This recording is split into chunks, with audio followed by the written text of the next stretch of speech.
Tango influence. Ya solo bana bila tango bana bise beti oke to yaka kweke to bete la bino mbela ya kopesa bino basango nini esali koleka na mabele kolo Congo. Mokili ekolo Congo mabele kolo Congo oyo ezali koningisa mokili en ce moment. Le monde bouge.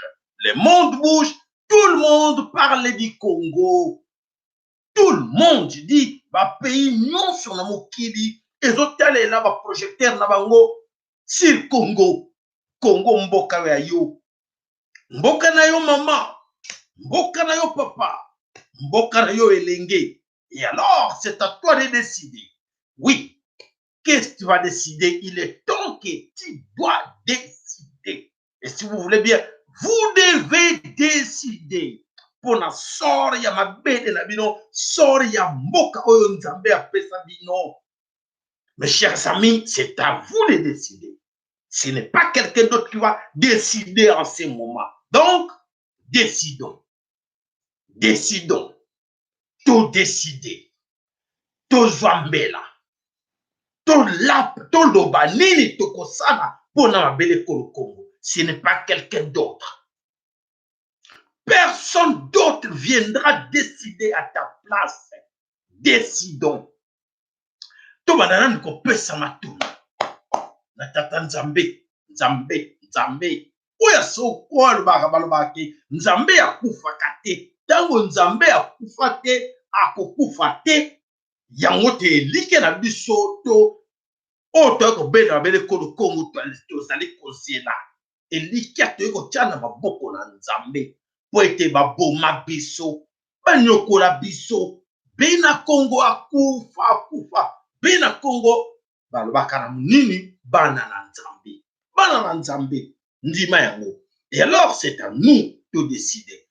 Tika na topesa matondo, nzapa nzakomba Congo mongadi, vidi mukulu, nzambe ya mpungu tulendo, nzapa, nzambe utoko bena butu na mungu.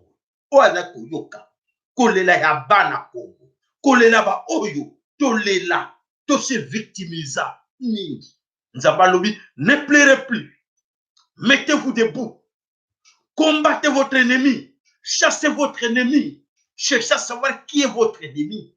Alobi ya nzambe bolanda bien nzambe mokeli li corona se atinda basaleli oya yena mabele kolo Congo. Bankoko no bamonaki bango, bankoko no bazalaki na bango, nkoko na yebaki otobengaki mama kipavita, nkoko na yebaki ke mama wana telemaki alobi mabele kolo, mabele kachopa toko kabola ngote royaume Congo abetaki mbele na mondele alobi te toko panza bino. Trahison o salamaki kaka na biso moko bana Congo to trahiri. Na tango to traizaki mama kipa mvita to mvita nkipa. Bomoni ba conséquence yaki. Bandi kwa kanze kete mundele tengai na ligibye mundele pa linginga bien. Bo pasi otomoni. Pasi oyo bana ya ba oyo ba traizaki mama kipa mvita. Bomoni pasi baboni boni ba kufi. Bandi ko beyo ko apena ko passer ko service de leçon non. Ba passer nous ce qu'on enseigner biso tous on ayele non. Boy ba traizaki mama kipa mvita ke mundele akangai ba teba koni moto to tumbaye o ba mituni tike o bato mundele apesi biso orto tumbaye to tumana moto mwindo lokola ngai o mundele ne bito tumbaye me ndenge moko na lumumba pe ba ne bite to bomaye ndenge moko pe na ngulusi kimbangu mindele ba ne bit bobo maye ba kobo ba telimpe to bomaye sans analyse koyeba o mais moto yazali mundele Et ça n'a pas arrêté là. Ce n'est pas encore fini. Lélo, il y a encore des gens là, des très très collabos, des accompagnateurs sont là. Sont là. Sont là dans malheur oyayo. Passe oyayo. Aux allez connaître comment bango le basabo terre là. Mais bah mais tout le monde est dans STT. Il paraît bazo bundela. Bah tu as STT. Bah nani na basali no. O kuna ba bomaka bango mingi ti. Oh. Ba bomaka bango ba nani ba bomaka bango. Ba nani wakufaka. Ba ndeko na yote. Ndeko na yo Kongo ndeko na moto moindo ozobende lisolo dire ya moto mosusu. Nani abomaka bango MONUSCO ngona batuti babomaka bandeko na yo yoza na Kinshasa yoza na Poto o baso bo bandeko na kata est sont avec toi là tu le vois et on doit avoir le solo ndira mutu mususu o bela bakabe bato baso bo bandeko na biso na kata est le mundela yoka oh ton frère oui c'est mon frère vous avez tué mon frère vous avez massacré ma sœur vous avez violé ma sœur oh mais ce n'est pas ta sœur mais bien sûr nous avons le même sang. Mundela kobanga. Akoyo oh. Bato tsoboma kuna men frère na yazeli yawa. Nele bakoluka ba yeba. Oh, mais yaza moto wa moto ba Congo, moto Équateur. Alobi ke ndeko ba bomi kuna ndeko na ye. C'est ça la force. C'est ça notre force. Tant tout ça côté de mato défendre. Tolobi oiba kufa so boma na kacha beni, c'est mes frères. C'est mes sœurs et je dois les défendre. Je dois me mettre debout pour les défendre bango. Ceux qui va bomber na Congo, ndeko na ngai, va bomber na Équateur, ndeko na ngai, va bomber na Ozaïe, na Katanga, na Bandundu, partout, ndeko na ngai. Sans distinction comme bakeno, etini wana va bomber ba nande te, ba nande ba telemi. Ceux qui n'ont pas le bilango, ce n'est pas pour rien mes frères, mes sœurs, ndeko na ngai ba be na Congo, to tcha de loba wana na mutu. Dans l'ensemble, l'union fait la force. Tous ensemble, nous pouvons. Voilà notre réussite. Parce que nous sommes ensemble. Ils croyaient en venant chez nous, pour diviser les choses. Et bien, mon équipe, nous battons, nous battons, nous na est, ma pays à est, il y a awa est Europe, awa, bakata kata ma ndam. Et bien, quand tu vas kata biso wala Soudan. Et bien, mon et comme nous avons beaucoup à dire, Congo, non. Ils sont tous des frères. Ils sont tous des sœurs. Ils sont tous des amis. Ah, mais comment tu diviser Bango? Et voilà, quand quelqu'un te dit à la tête que Ayebi, dit que non, et ça va Nande, et ça va Bembe, et ça va Luba, et ça va Ngala, et ça va Swahili, Lobele, arrête. Boya Loba, arrête. Sont mes frères. Donc, tu dois être frère pour défendre tes frères. D'accord? Merci à vous. Et voilà. Bateau yoba koti ba ngona kati esprit ba traître, ba accompagnateur, ba collabo. Et voilà les collabos aujourd'hui. To kanisaki tout ça là qui bon moko. To kanisaki tout ça qui tous ensemble. Que tu as bunda tout moko poto récupérer ma bela ba nkoko. Ma bela ba Congo, ba koko na biso. O izaki na maboko ya batuti. Depuis Batuti va côté depuis 1996. Et voilà quelques-uns qui croyaient gagnants. Batelemi balobi. Non. Bisso tourne bisso. Tourne bisso. Non, pourquoi ça bissoté? Tourne bisso toujours occasion, opportunité. Non, il faut profiter. Non, endeko. Comme tourne bisso. Telema tourne bisso. Bokozonga maboko pamba. Makole kokomela bino kilo et voilà mingi bakufi bazongi maboko pamba makole komela bango kilo mingi bakoti na prison mingi bakoti na basama bele baki lokoso bakaniseka avec Félix bakoganye baganye eloko te o Dielo les accords ya Genève les 7 gangsters les 7 grands voleurs Congo. Natango bakutana qui va partager qui gâteau. Ben souvent, toi tu vas jeter le rôle.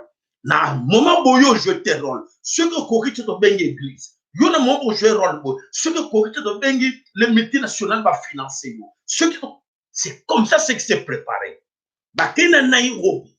Comme Nairobi, Vital Kamera Télémé, Félix Chilombo Télémé. Alors, oui, c'est toi le président. Vital Kamera Azoko Gay, Azoko Renard, Azoko Kegela. Renard, Azoko Kegela. Joba. Chilombo Joba, yebi teke ngala zo poussé ye, ma kamuse ma boko na ngai. Ma boko na yeba tout ça, yo, toi, tu dois rester derrière lui. Tu lui pousses, qu'il accepte. Vous êtes tous deux ensemble. Mais qui va les avoir? Effectivement. Bolanda. Bolanda. Beaucoup de choses pour Bolanda. Les noms Félix Chilombo piégé. Piégé par qui? Piégé par FCC. FCC en passant par Vital Kabir. FCC, les Batouti sont ensemble. Ils vont manipuler. Les médiocres. Idiots. Oba soba mitu esalakate bakanise kilera ju papier kuna albi nazali licencié ngala docteur ngala zali juriste na mutu eloko ezate tala bakosi ba piège na batuti. Qu'est-ce qui se passe? Voilà batuti ba monta stratégie na bango kamera zawana azako éliminer moko na moko da mutu moko koi pa basimisi moko touche pas. Bazali Yakosila. Vital Kamere joue ses cartes. Joue et gagne. Vital Kamere joue et gagne. Bande Kobolanga. Oui, ils a passé. À éliminer. Wakacha beta qui Wakacha. Bakirolo wote kono betier bambata fumuna kelo kote le touti kasomwe représenté. Ce qui est là gingate. No kufite, oui. Merci, chef. Ce qui est terrible. Bazako kufa. Oh, kuna, na avion salaki boy. Oh, bakende kuna. Oh, garde corps à bête, wana musuma sasi. Oh, bazako zinda, bazo silisa bango. Pona kozanga mayili. Kozanga ngangu, tolobela kibino. Attention, batuti, basolo, la kana bango te. Bavanda kana bango te, bakopera kana bango te. Bako silisa bino. Et voilà, Bazako Sila, pour nini Bouzoba na bango, Félix ne décide rien. Félix ne décide rien, voilà, effectivement. Tout ça, comme on Félix a hasardé avec ces gens. Non, nous allons signer des contrats. Na CCLB, nous toujours benga ba Canadien, tout signer na bango contrat pour na ba minerai à Congo, ba Canadien kaka bango wana bazana bango les Canadiens, les Américains, les Français. Nous sommes bien dans nos pandés ba yé, oh c'est notre tout. Ayebi kaka bango na bazalaki na bango de l'autre côté na contrat mususu bango wana ba Canadien mususu ba baluki ba ye na contrat mususu donc tout a eu ba gagner nous. Et voilà ba signer contrat avec les gens de Chilombo ba passer ba signer contrat. Ya caché sec il y a Kabila Bimi. Viens avec les documents, c'est quoi? Paf, refi. Kabila Boy alors il faut aussi qu'on liquider les gens. Puis, on a quelqu'un qui a un contrat ou un engagement ou un nani. Ah bon, ça tombe. Dieu donne Lobo. Dieu donne Lobo, c'est lui, il est dans le cahier. Allez, mettez-le-moi là-bas. Kabila qui décide. Mais c'est quoi cette histoire? Bogari Moussou Vidi, avec mon problème, Kouna Katanga. Kabila a décidé à le mettre comment? Dans quel droit tu vas aller pour Bomabi, comme même celui-là qu'on a eu? Attention, Kani Monoko, là-bas, tout, Azoko éliminer Bango. Michel Azako Koufana poison. Et Belé Bassi va empoisonner Bango. Et Belé Baza déjà à Koufa pour la Kozanga Mayele. Tout le monde bino zana foucheta moulahi. Bokena foucheta moukousse. Fait, tout le monde bino, Chilombo a protéger mototé. Soki Kabila lobi na ningina lia ye lelo na 12 heures. Mutuana ningina monete na 12 heures. Et je t'assure na 12 heures moins 5. Ok. Chilomba yebi pas mali kide yo. Ok. Ako ça n'a rien pour vous dire que voilà tolobe la kibi noté. Boni ba kufu déjà. Boni basi na bango ba leli. Boni ba ndeko na bango ba leli. Boz raisonner ko. Botala tout autour na bino. Boko sila dans quelques jours là. Voilà, j'ai donné Lobo, écarté, destination Makala, prison Makala, Babouati Kuna Pona Mafia, Oyo Makamu. J'ai donné là, c'est qui? C'était qui? Azraki, conseiller chargé de la coordination des investissements. Oh, Oh là là, yende mutu abane ko beta la kope ya Chilombo. Chilombo mutachaki wana. Mais Kabila, comme a décidé autrement, il faut le liquider. Il est parti. Et molongo yi molai bandeko bakosi na côté mutu makasi et le kibango. Voilà l'information de biso tokei du jour. Tobandaki nango wana toke wapi susu tokei na ville ya Goma. Na ville ya Goma bandeko boyoki ba décréter nini balobi lundi mardi la ville morte. Moto aningana te moto abujete nani alobi ville morte. Oui, ba ONG. ONG ba nani? Ba Lusha, ba Filimbi, ba ONG oyo ba ye. Mes chers amis, bana Kivu, bana Goma. Bino batu boza sur place les jeunes, suivez-moi attentivement. Attention, attention à ces gens-là. Quand ils vous amènent des journées mortes comme ça, souvenez-vous encore à cette histoire des lits de Perse. Quand ils ont commencé avec les journées mortes, on vous a dit quoi? Attention, journée morte, c'est synonyme, il y a quoi? Pourquoi la journée morte? Ville morte, pourquoi? Vous êtes là en manifestation, il faut faire bouger les choses, il faut chasser les gens. Pourquoi on vous dit, taisez-vous, restez à la maison, ville morte? Pour la boyer, bon, moussara na bango. Les jeunes qui sont infiltrés là na katia Filimbi, na katia Lusha, bino, nani muta créa bango na île de Gorée. Souvenez-vous encore que les bak na île de Gorée, ba jeune wana ba kina na poto, mingi ba ko bomba na Belgique, les États-Unis, ba bomba na gipona ni lokuta. Ils sont ensemble avec ces blancs là, oh ba beta ka bango makambu na sima. Ba PD, les jeunes wana, oh boyoka ki ba kinaki poto ba eko bomba na baza de retour. Et voilà, baza de retour na simanani. Mondele mutativi bango. Rentrer, manipuler des journées de ville morte. Est-ce qu'on a besoin de ça? Attention les jeunes de Lusha. Bako bana bomba bino na buzo, vous savez pas qui vous donne les ordres. Les ordres viennent de qui? Des ONG internationaux. Les ordres viennent de qui? Des multinationales. Pour vous distraire. Vous avez compris?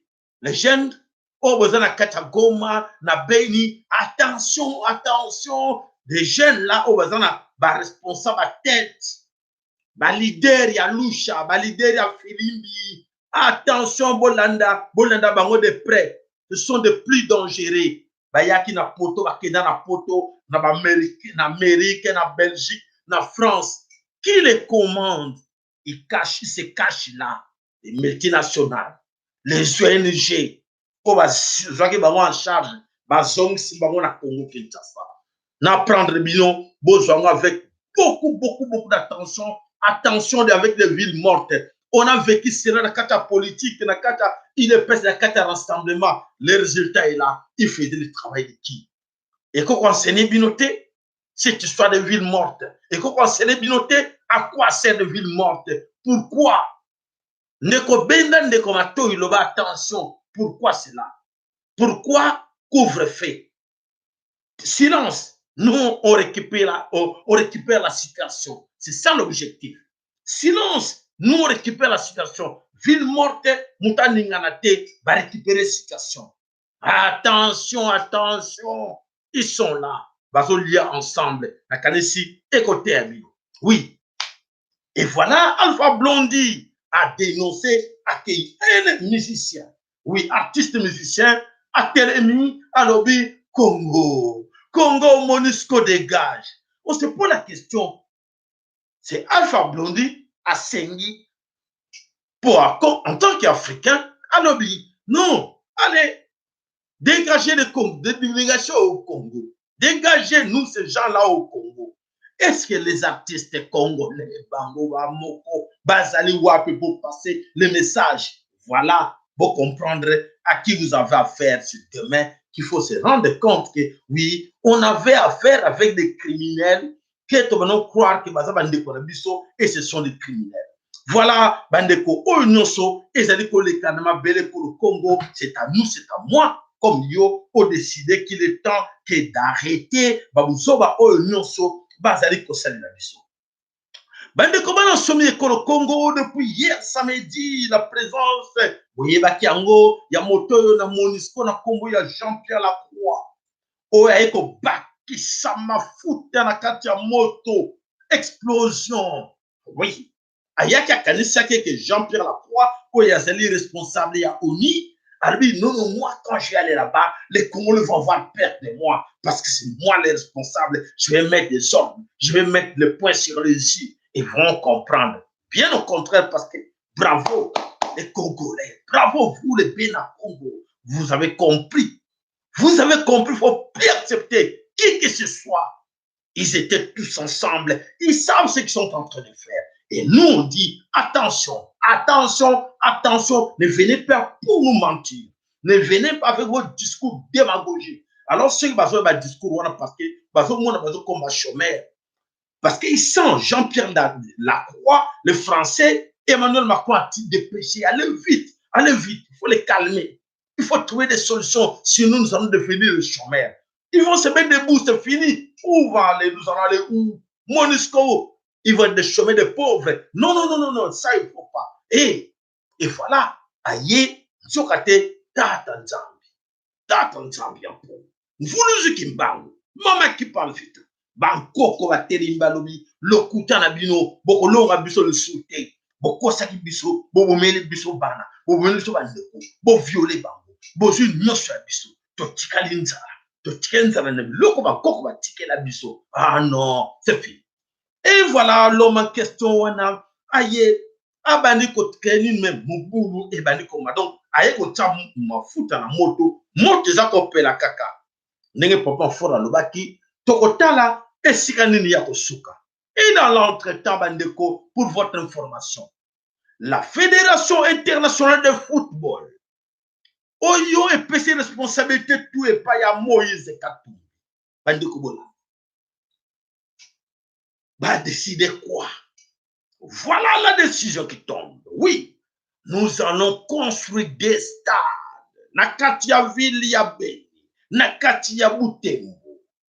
Batonga bastade ya minene. Batonga bastade ya minene pour ete ba distraire biso. Non. Non, Mandeko, mes chers amis, arrêtez cela. Dites-les, nous sommes en guerre. Mettez-vous, dégagez-vous. On n'a pas besoin de stade maintenant. On n'a pas besoin de distraction parce que quand nous sommes en guerre, et Moïse Katumbi qui a un mercenaire pour la Biso, et voilà, il y a encore un criminel. Comme quoi que, pour la Musala, il y a construction, il y a un stade, Nakatia, Beni, Butembo, Bamboka, nous sommes à Goma. Attention, on n'a pas besoin de ça. D'ailleurs, ce n'est pas toi, Moïse Katumbi, de venir construire chez nous. On n'a pas besoin même de l'aide internationale pour venir construire ça chez nous. Nous allons le faire nous-mêmes avec notre propre argent. Les amis qui sont à Kata Est à Congo, les amis qui sont à Est les amis qui sont à Kata Beni, à Kata Tembo, Boka Congo, Botere Mabolo Babilo, Kwanabo Boyango. Mettez-moi tout ça, foutez-moi tout ça dehors. Ce sont des mercenaires. Voilà la stratégie. Mercenaires, comme quoi ce sont des travailleurs pour construire un stade Nakatia, Beni, Butembo, Tolobi, Tozana besoin na yango te. Comme Tozana besoin na yango te, Tolobi, mettez-moi tout ça dehors. Donc, bande konabiso, ou tuzakobe la boutou na moi, na kanisi bino nyos tu yebi. Que ezali kosenga na moko na biso ay kampiko ayeba bitu moto ko bunda nango teza ko bunda na banani et tout temps tolobaka moko na kati na biso ayeba nani azali criminel nani oyo azali ko bomisa mabele kolo Congo oyo azali kotinda ke biso ba congolais to bana biso musatu sala te tondimela bango bazela biso makambo oyo ya lokutaba la biso n'importe quoi biso moko nde buleya moko na biso tellement baké attention ne nous dis plus ça attention ne nous parle pas de ça parce que nous savons rôle au bino nyoso bozali ko jouer na mabele koloko tikato banana ko yoka vidéo audio moko toyoka.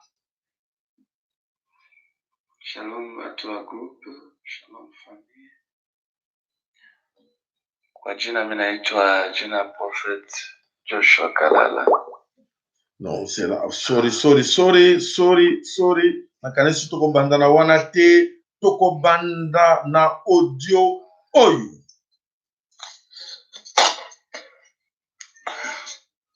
Amjambo wabondo wapenzi, amjambo watoto wote wa tarafa la Fizi, amjambo wa Fulero na Wanyamulenge pia, bila kusahau Wanyindu na Wabuyu, wa Masanze na Wazoba. Amjambo wa Vira na Wafuliru pia pale pamuji wa Uvira. Mimi ni Askofu Desire Hamisi Anwema Kitumaini, kwa jina maarufu watu zoea kuniita Askofu Amirab. Makao yangu ni katika mji ama vile ya Baraka Center. Nimekaa kimya sana siku zote hizi nikisikiliza na nikijionea vita vya ukabila, mauaji ya kikatili, uporaji wa mali ya raia inayotendeka na kufanyika katika enzi ya milima pia ya Fizi na Uvira, hata Mwenga na upande wa Maniema. Hakika ndugu zangu, leo nimejipatia fursa ya kuweza kujibu wale wote wanaotumia mitandao ya kijamii, Facebook ama WhatsApp ama tena mitandao mengine ya kijamii, kwa kuweza kusambaza habari za umwangaji wa damu na mwito kwa watu ili waendelee vita ya ukatili ama ya ukabila, wakihimiza ndugu zao wafanye mauaji. Hakika nchi ya Kongo iko katika matatizo.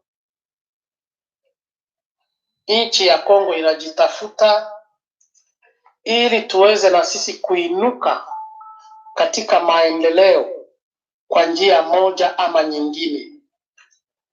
Lakini baadhi yetu hatujaelewa ya kwamba hapa mashariki ya Kongo kitu kinachoturudisha nyuma ni hiyo ukabila.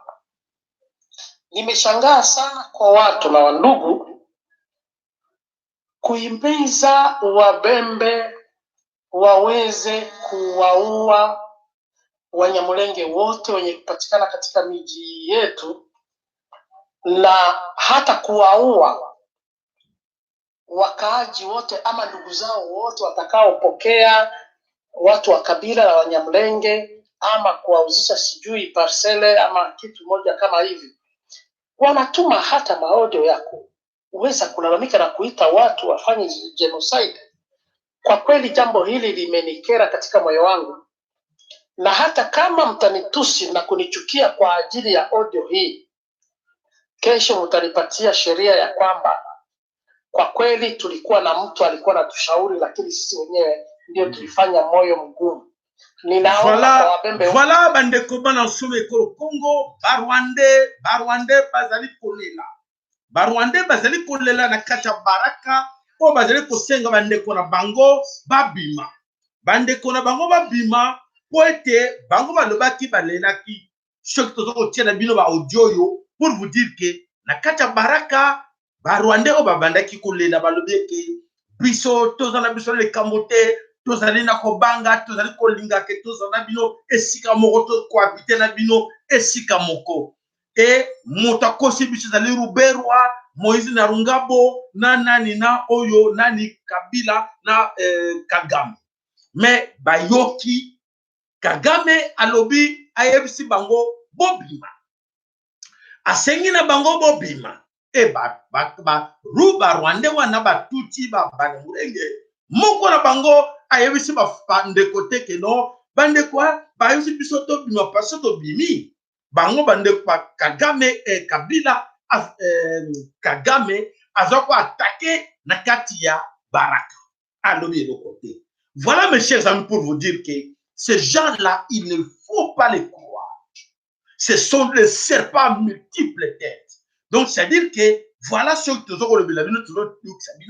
pour vous dire que cette histoire qui se passe dans le Congo, c'est à nous-mêmes des Congolais de se mettre debout pour être bango. Ce n'est pas quelqu'un d'autre qui est en place na biso ke alobela biso ke non te botika bango bandeko baza vos frères. Pour vous dire que en ce moment-là ba yebi ke il faut babima Congo. Nane biso bango babima Congo Kagame. Et a yebi ke Kagame a préparé plan na yepo ba ko attaquer bandeko na biso bango bima. Oui, nous on rentre. Vous partez où? On rentre à Minembwe. À Minembwe, c'est chez vous. Nous rentrons à Minembwe. MONUSCO de préparer Bango pour prendre des avions et déplacer Bango et bon Suko Kagame acha mobulu na kacha barak. Voilà, vous êtes au courant de ce qui se passe là comme complot. Oyo Batouana Bazali Kosala Namabele Koloko ne sont pas des gens Oyo Tokoge la Bango Mawake non Bazali Bato Ndeko na biso Oke Moko Musuna 4000 Roloba Te Tondi Matova Nana Bango Bango Bazana Bango ba innocents. Ils sont pas des innocents, ils sont des traîtres. Il faut les chasser tous dehors chez nous. Voilà bandeko tozoko kene na actualité na biso na mukula lelo ya solo toko tiela bino image oyo moko na moko ayeba des bandades oyo ekoti na kanya MONUSCO. MONUSCO ayebi ke a peu population na biso ekozonga simate bravo parce que c'est la détermination d'un peuple. Bolanda nini eleki oyo ezali ko se préparer na kati ya mabele koloko Bolanda.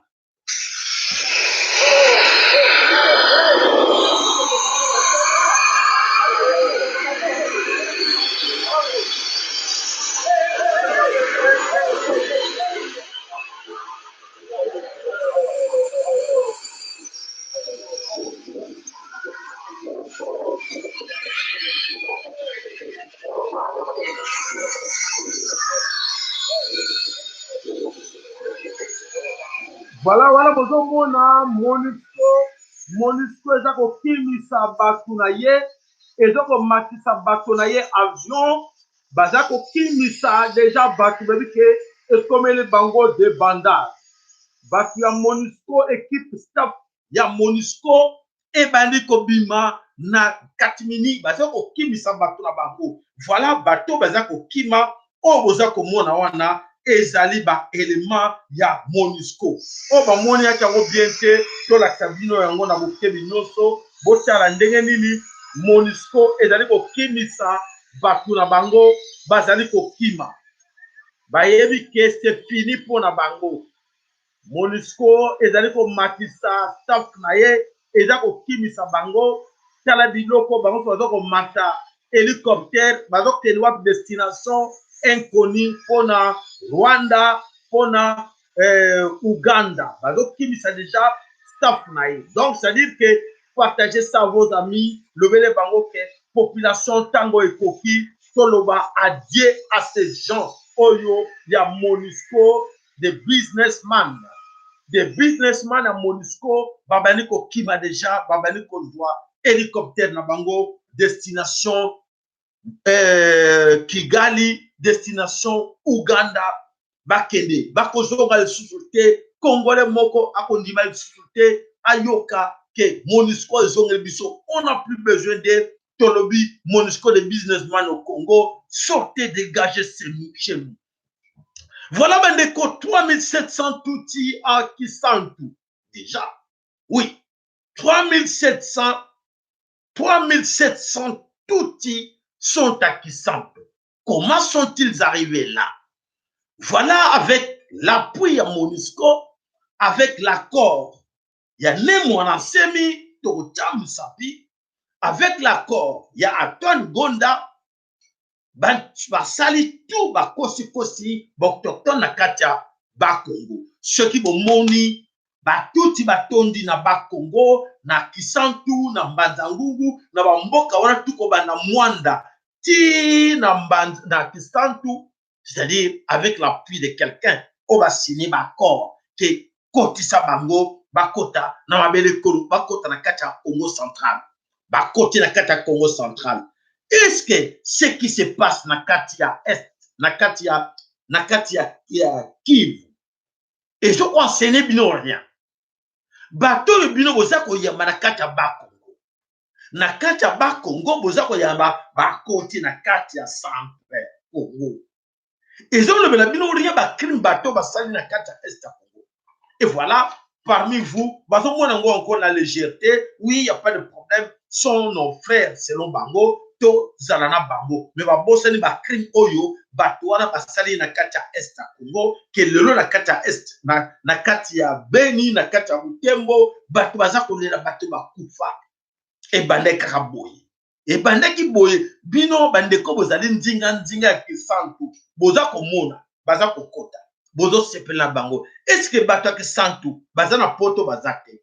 Est-ce que bato Mbanzangungu baza na poto bazate? Est-ce que bato badi bamboka wana nyonso bozana bandeko o baza na poto te o bakolo bandeko? Attention, bato bozo kota wana bato kosala ba dégâts na Kivu, bato kosala ba dégâts na Maniemba, bato kosala ba dégâts na Butembo bono yoka bazo bandeko biso baza na information et qui va les informer?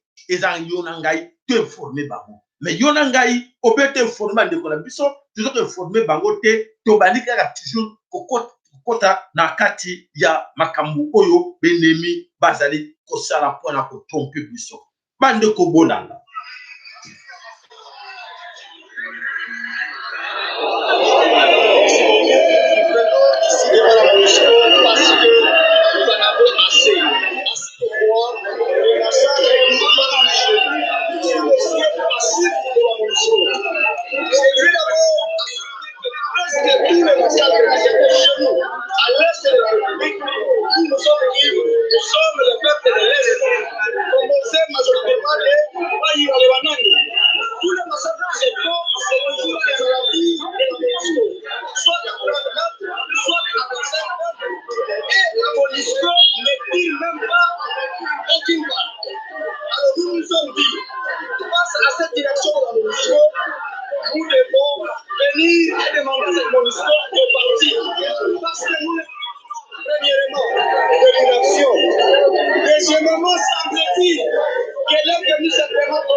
Voilà, les amis sont déterminés.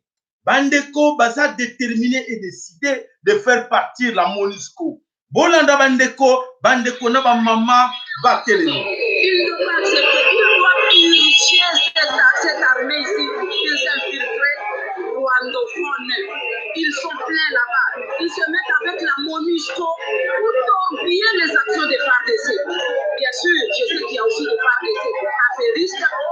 On doit pouvoir les dénicher Nous les connaissons, nous avons toujours dit qu'ils sont. Au mois de septembre, nous avons dénoncé les militaires congolais, les FARDC, qui sont là que pour vendre le bois, les planches, qui vendent les soldats, qui vendent les cacao, qui vendent les voitures.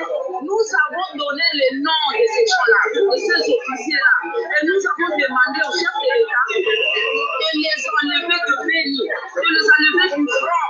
Comment est-ce que nos fronts sont toujours vendus aux ennemis? Vous êtes jeunes, je vous vois ici, vous êtes jeunes. Mais vous ne pouvez pas comprendre le nombre de jeunes militaires qui se battent pour la RDC, qui sont en train de tomber sur les fronts parce que trahis par les officiers militaires, trahis par ces officiers qui viennent seulement pour faire le business. Et ces officiers qui viennent pour balkaniser la RDC. Je vous assure, c'est malheureux ce que vous faites. Voilà, je vous assure que ces gens-là, oyo ndenge mama lobike, baye pour la business na bango, na mabele kolo Congo, c'est connu de tout le monde que la MONUSCO est là. Pour na basa la business na bango. Et alors, nos populations se sont mis debout pour dire stop, fini vos business et kolekal soute na mabele kolo Congo, yango bandeko bateremi. Umeamuka vizuri. Shie kwetu Wicha hapa leo tulipatwa na shida. Baifiltri walikuya tena walikuya mugari ya FARDC banakala la kwa hoteli moja hapa Wicha. Tukewaona. Sasa wakati yenyewe ulikuja juu tuliogopa kusema tufaye nani fujo pale usiku kuweza kuwavamia mule. Sasa ulikuja polisi ikikuya ikapiga masasi wakeua deja garso mmoja na kwa fere hapa Wicha. Jo senye batu baliona hivi banakimbia basi pale baifiltre banapana tena mjipe hapo ya babirite banaenda. Jo afere chakuwa grave kule Butembo mtusaidie mais sino sijue kitakuwa. Jo biko nakia tu mugari ya FARDC banakuya banaingia mu hotel epi wakati wanaingia mu hotel banafukuza watu wote walikuwa washaingia mule. Jo chakufa tu mtusaidie na Mungu anatupatia na kuma system zingine mtusaidie sino Wicha kabisa. Tunataka kata mafatiri ziko natoka Butembo vile zinakia somba watu kila siku. Fatiri inabeba watu inaenda Butembo inarudia vile inakeba watu ndio wakati parking inayala magari ziko napanda tu kila siku. Jo mwingine kabisa trafiki haiko tena kwa kisi naomba. Jo tusaidiane wadi. Jo vile. Voilà bandeko la kati mingi bayoki déjà eza facile à koyoka eza monoko na biso balobi bana swahili mais ezali facile à comprendre que babandeko kabel filtré bazoko kota bazona ba véhicule plein ba véhicule zonga vide bazako kota filtré bakangaki misusu na kati hotel oyo bazali kokotsa bango na batu ya FARDC. Jambo Beni territoire, jambo kwa province ya Nord Kivu. Nilitaka sema hivi tushafanya mamarshe na après kufanya zile mamarshe ile itagusa tena wa autorité na hiyo watagusika tena juu ça eu un impact. Mais nilitaka rappeler population que wa autorité wanajua que wakati kunakuwa événement wanaua watu ile population inaagiraka sous émotion na ile émotion le temps arrange l'émotion wakati zinaweza pita utaona emotion inapunguka na journée ya kwanza ville morte itakuwa sa journée ya pili na kuendelea itakuwa kunapunguka polepole. Mais kuko kitu ya maana sana inaweza permettre wale wa autorité na mabuskile inaacha wanajikaza wanapata solution yeniko vraiment adéquate ya kustahili ile situation yetu kwamo. Na ile kitu wanaitaka incivisme fiscal. Manake tunajikaza tusikontribue ma tax na maimpo zetu du gouvernement y intervenir na munajua nyie wote ke province ya Nord Kivu iko pari ma province zina contribuaka sana kuma recette za l'État. Alors toka kamata decision kukatala kulipa. Ndio maana hii appel tunaitumia president wa FEC Polycarpe Nzivito na wa president wa FEC fasi nyingine wa mu province ya Nord Kivu waiwe ke tunakatala kulipa maembo na matax ili tagusa gouvernement. Douane ya Kasindi na ingizaka franga mingi. Tunajideside ke hakuna tena kulipa juu gouvernement haiko nafanya contrepartie yake. C'est pas normal tuendelee kuishi mwa insécurité alors que gouvernement c'est sûr haiko natumika comme il le faut, inashindwa kuramene sécurité mu province yetu ya Nord Kivu na wanaendelea kukatakata watu. Alors fake najua hii message tabafikia, fake musiku nalipa tena maembo na mataxe wa komersa wote Butembo, Beni, sijui wapi, Goma, ile itasikilikana na wakishataka fika kuya kulipisha tax unakatala, na ile itaanza kwanza kusindika ba komersa pale fake inasikia na zingine masindika zote za ba komersa, ile itaacha sauti yetu iendelee tena kusikilikana sana ili tena kite kunani ku. Voilà, wanezali ndeko lancer message pour na ko boycotter nyonso oyo bandeko bazeko futa komba tax na kati ya bamboka oyo bitumba ezali l'état azali démissionnaire. Comme l'état est démissionnaire, en ce moment tobi que pays ezali sous occupation touti. Les taxes que vous payez, non seulement vous allez konfuta destination na mbongo wana ekendaka na Kigali. Et donc, ailleurs, et bien non, vous bénéficiez de rien. Donc, il faut boycotter biloko. On a tout. Et bande konyoso, ils ont concerné kaka na kati ya Beni, na kati ya Butembo, na kati ya Goma te, mais ils ont concerné Congo Mobimba. Donc, c'est à nous, tout le baquet non. Comme tu as dit que le gouvernement est le soutien, il n'y a plus de taxes à payer, pour boycotter tout. Et alors, il faut bloquer Batou, occupant, comment on a les Syriens, Congolais, que non. Si nous payons nos taxes, nous devons contribuer dans le courant, dans la destination bon, ils ont favorisé les occupants, tout type, voix.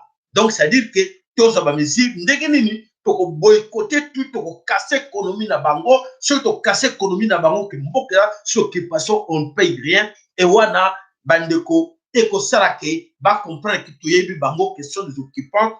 Toko futa mbongo na maboka bo occupante ekwede bandeko ebele les opérations l'union kwa tembe l'homme qui fait trembler les autres mkongo wangu watu yote banaweza ongea bebe wanaongea mbaya kwa Kongole kwa nange hapana weye honorable Serufuli ngaba sekajeni désolé pour toi Serufuli, mina regrette sana langage yako. Serufuli wewe umekomalishiwa na banande. Haiko babangu Kanzanza Jori kwa Maria Mwaki Goma. Babako shalikuwa kamfanya kazi kwa papa Kanzanza ni munande alikukomalisha na kusomesha. Unaenda Afrika Sud unakuwa daktari tusa. Leo Serufuli unasema ke kabila nyeneza isha tu kudunia ni munande. Mtatubeba mtribalize mpaka wapi? Eshane tulikuwa kama frere tuko kariswa Nyanzani ulisomeshewa kujashwa munande masakre ya Beni na renyo yenye mlifanya utacha mimi nawaza vile wanasema ni kweli Eshane ushaka kwa autorite kabambi sana Serufuli masakre ya munande hawezi ipigia mikono c'est immoral.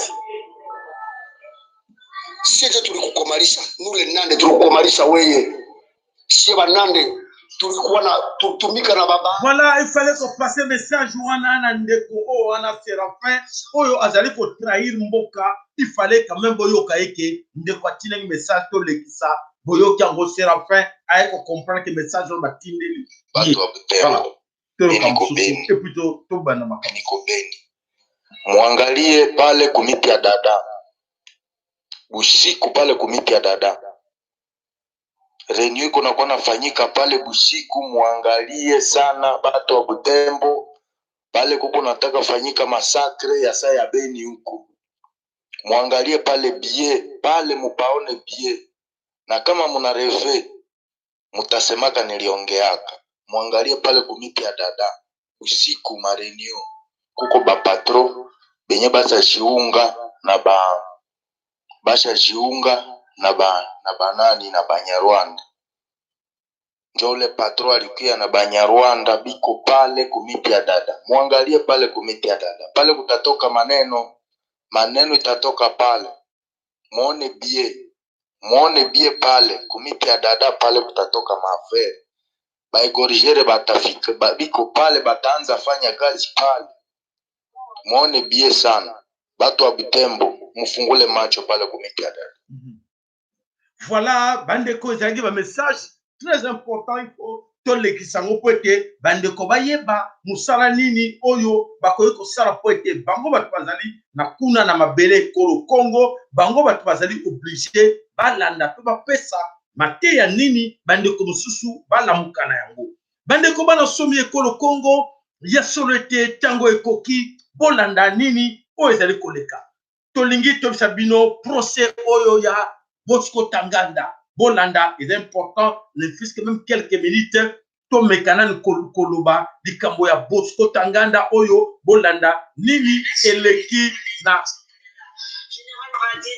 Zela bandeko s'il vous plaît na kalisi ezali important que Bolanda message oyo ya Bosco Tanganda nini ezali koyela ye nini oyo bandeko badevale baseke.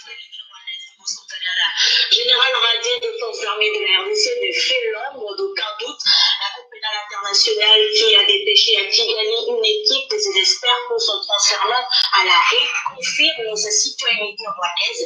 Patrick Karegeya va plus loin sur un autre dossier, celui de Bosco Ntaganda, l'ancien chef rebelle actif au Congo, est désormais entre les mains de la Cour pénale internationale. Il serait issu des rangs de l'armée rwandaise elle-même. Patrick Karegeya. Si la Cour estime qu'elle peut apprendre quelque chose de moi, je coopérerai avec elle. Mais je crois que la CPI ne juge pas la bonne personne. Elle devrait traduire en justice Kagame et pas Taganda.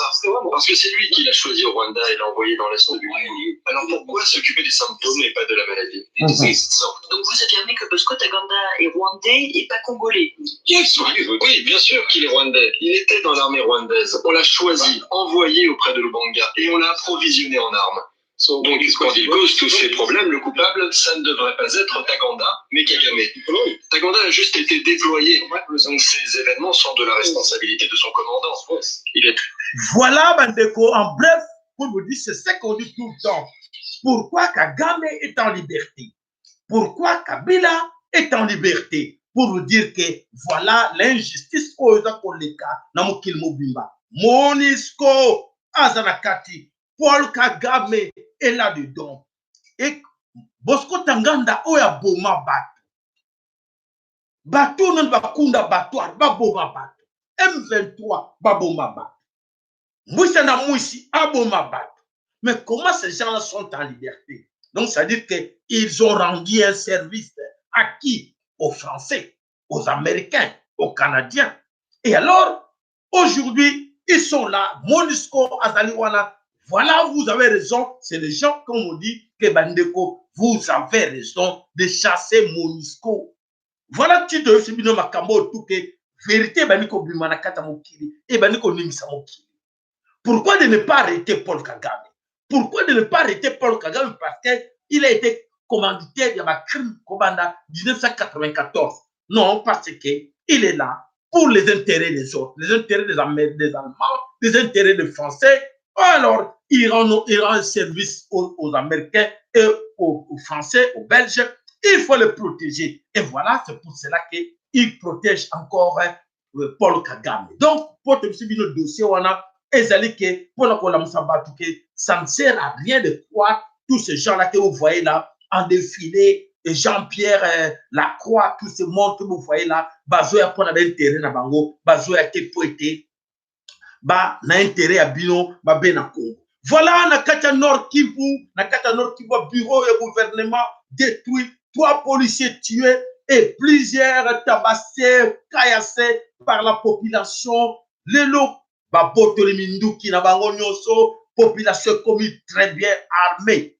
Pour votre information, ma population na biso, l'événement on ne sali koleka na mabele ko le Congo, voilà population abali ko de la arme. Ba arme oyo, hier ils étaient désarmés. Qui les a désarmés? Mouta désarmé ki bango ezali oyo moto e politique Kabila fato ki na élection il y a 2011, ba désarmé ki ba nyonso. Et aujourd'hui population e bani ko récupérer ba arme na bango.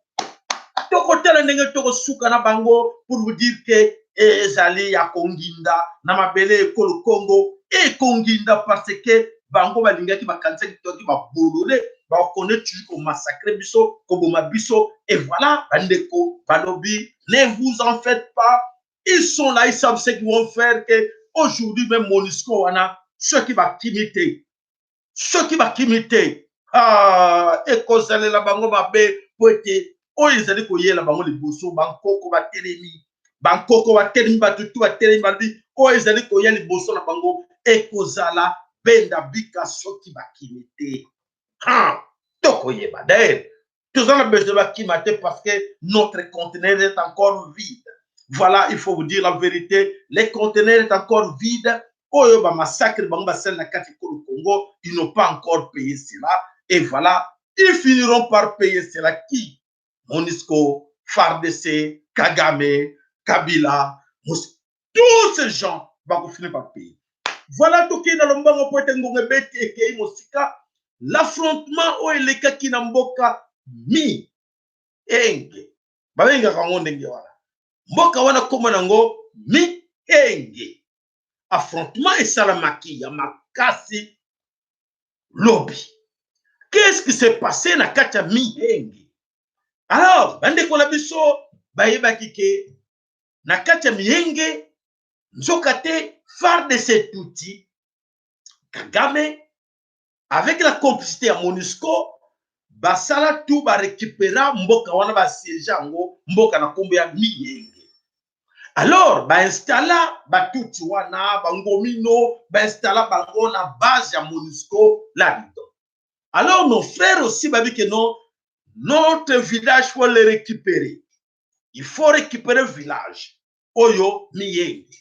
Alors ndeko moko alobi je vais azaki pemene na village quelque part alobi tikala matana nzete na tala poso benemi ndeko wana mata avec des jumelles amata za ko tala poso ben ndeko nani ndeko ya l'armée nationale du peuple Congo. En observant de l'autre côté nzokate tout moko amoni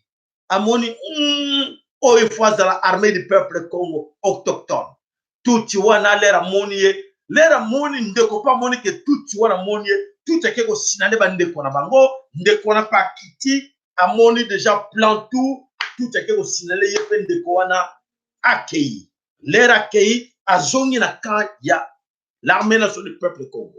Alors ba tout ba ye na ba ta MONUSCO ba be azalaki awakiti ba beli ko landa ye na ba pa ye pona ba luka ba ye ba kei wapi bandeko boyoka à quelques kilomètres de là nzoka le baza ko landa ye ba ko kweya bango nyonso na maboko ya nani ya l'armée nationale du peuple Congo.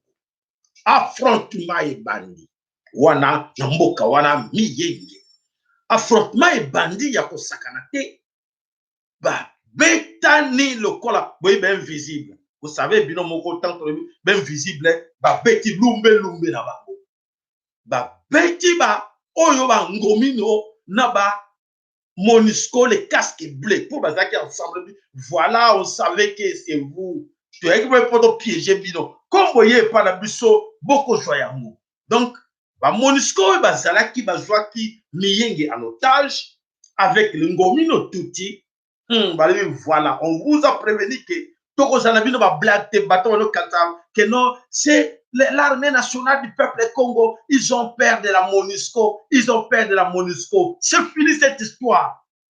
Ils ont dit, oubliez-les, c'est fini. On sait qui est notre ennemi. On les a prévenus bien avant. Et bayoka kite. Bazimbe la na bango.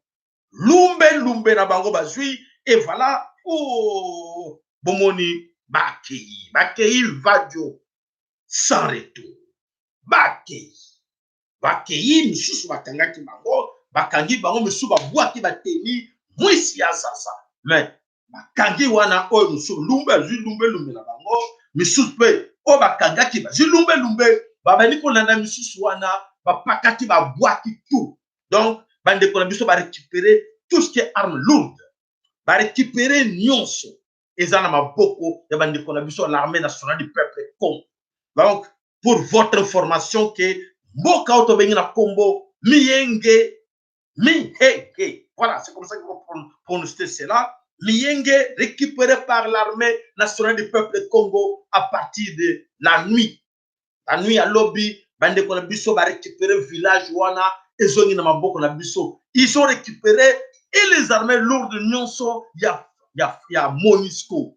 Bande ko ba récupérer en tout pour votre information. Donc Liyenge en ce moment je vous dis ezali entre les mains des autochtones, fils du pays, fiers d'eux. Faut leur dire quoi? Bravo, bravo, mes chers amis, bravo, excellent boulot.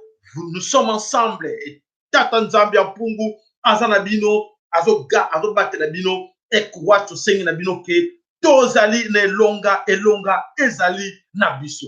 Et voilà, Tikato ke Nalombango, Tobenga, Papa Mafolo, Mama Congo, Tobele la bangote, o ba bombela ki biso na moko na lelo, moko na kati na bango Papa Mafolo, et Mama Congo, bobele ma pote bandeko, bali ba yoka bino. Voilà, bravo, bravo, ndeko noso, ya solo tous les seboke, to la kaki bino.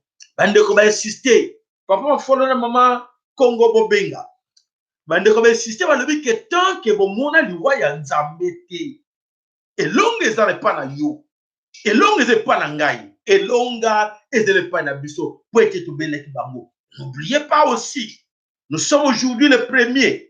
Et l'ultimatum va pesa ki bango ezali les deux. Les deux ezali ko banda lobi na di. Mardi ba lobi batindi bana na bango. Oyo ba lumbaka bango, faut bien le dire. Ba pede batindi bango ba sala ville morte na kati ya Beni, na kati ya nini, na kati ya Goma. Voilà, tino sibilo ke po ba yoka kike ba lancer ultimatum et voilà bango na bango wana oyo bana ba pede. Oyo baza na kati ya filtre na kati ya Lusha, filtre na kati ya Filimbo, et voilà lelo baye batie journée morte Belukuta. Ndeko, bon passer message, ne respectez pas, il n'y a pas de ville morte. Bon landango, ndeko benga ndeko aza na kati ya Est-Loba, il n'y a pas de ville morte. Nous sommes là pour chasser la MONUSCO et chasser la FARDC, il n'y a pas de ville morte. Et voilà Papa Mafolo, Malobombo Kayo. Matondo mingi Papa Sayala, matondo Mama Congo, matondo mingi bandeko nyonso bazolanda, mbote na bino nyonso, mbote na biso nyonso be na Congo. Na pesi encore matondo mingi na armée nationale peuple Congo, mosala bazokosala izoko monana, mais na ko recommander bango eloko moko soki na koti na sujet. Na zongisi nkembo na Nzambe Mpungu, Nzambe ya bakoko na biso, Nzambe komba akongo akonga. Na pesi matondo mingi na mvulusi Kimbango na Lolenge azoko bati la biso pe azoko yate biso.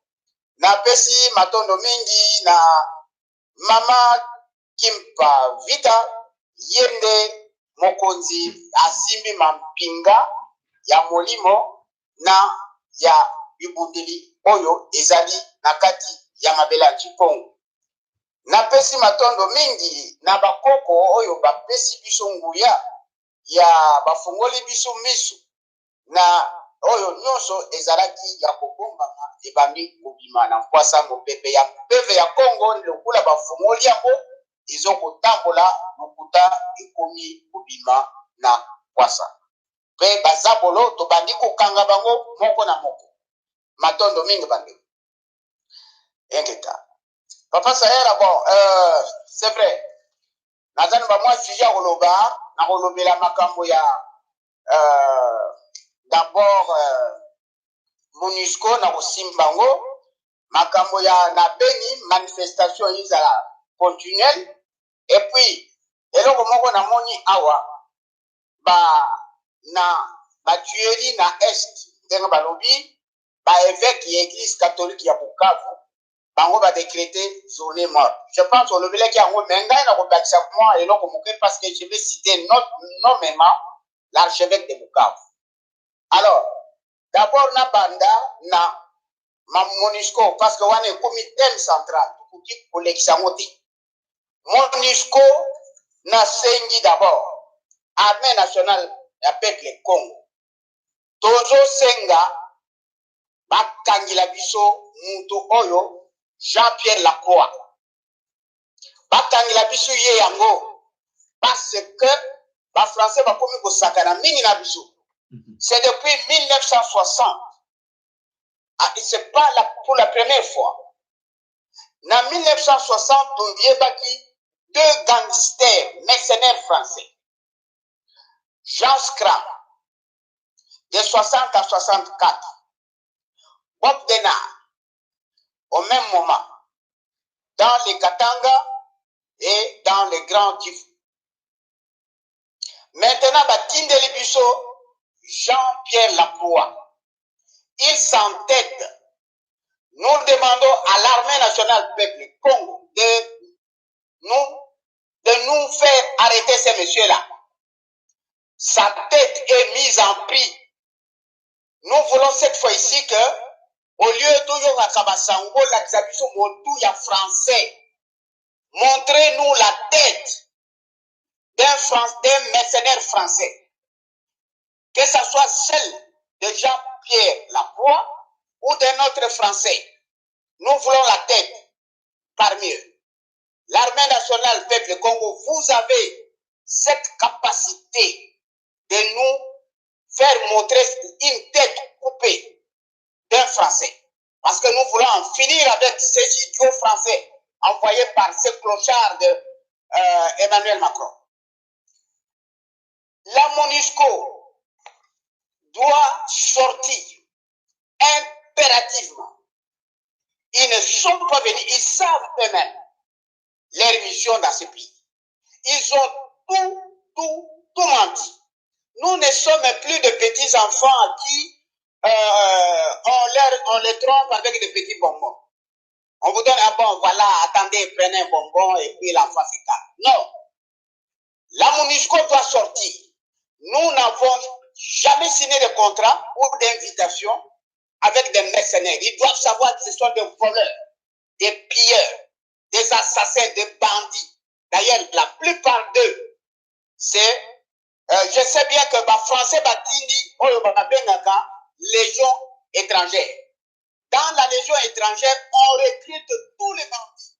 Et tous ceux qui ont purgé leur peine dans des prisons, on les envoie là-bas.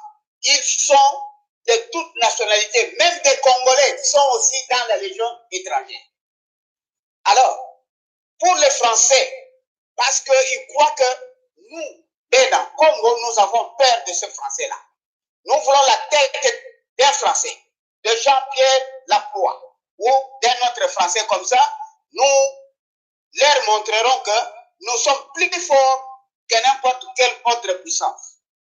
Wanapona, MONUSCO, tous les Missa, Mabokote, et pas une autre vendue dans tous les coins du Congo. Ce sont des parler à les amis de l'Est. Non, non, c'est le Congo. C'est vrai, géographiquement, on peut parler de ça. Nous parlons du Congo, parce que c'est le Congo tout entier est encerclé par des mercenaires et par des bandits, que ce soit au nord, sud, au centre. C'est-à-dire nous tous, nous devons nous mettre ensemble pour battre la MONUSCO. On ne doit plus écouter des intimidations, soi-disant l'intimidation à la haine, l'incitation à la haine. Non, non, ils doivent sortir. Ils savent que la MONUSCO sait que c'est l'AFDEL qu'ils ont accompagné. L'AFDEL, ce sont des Tutsis rwandais, burundais, ougandais, tanzaniens, qui dirigent les institutions d'occupation. Ils ne sont pas là pour des Congolais. C'est-à-dire, en chassant la MONUSCO, de facto, les Tutsis aussi sont dans ce même paquet. Effectivement. Maintenant, je vais un deuxième point pour les évêques de Bukavu. Monsieur l'évêque, vous décrétez une journée de deuil, c'est-à-dire demain, le 2 décembre. Ça, c'est qui dit? Bon, c'est une information de M. Deogratias Koubaka, qui dit l'archevêque de Bukavu, au nom de M. François Xavier Maroy, épiscopat de Bukavu. Monsieur, je vous dis, parce qu'il dit que ils se sont penchés sur les violences qui se vissent de manière aiguë, alors que je ne parle pas d'aigu, je parle de chronique. Ça a commencé depuis longtemps. celui qui a fait la médecine, peut distinguer des signes aigus et des signes chroniques. La chronicité de cette violence ou de ces violences, c'est depuis le temps. Alors, Monsieur l'archevêque François de Bukavu, je ne sais pas de quelle congrégation vous êtes. Vous-même, vous saurez quand je vous cite les congrégations qui sont de cette contrée-là. Il y a des congrégations de loges des sociétés secrètes occultes catholiques, des PP chaudes au sud Kivu, au Maniema, des PP blancs en Ituri. Sachez bien, c'est vous qui êtes concernés à tuer les gens.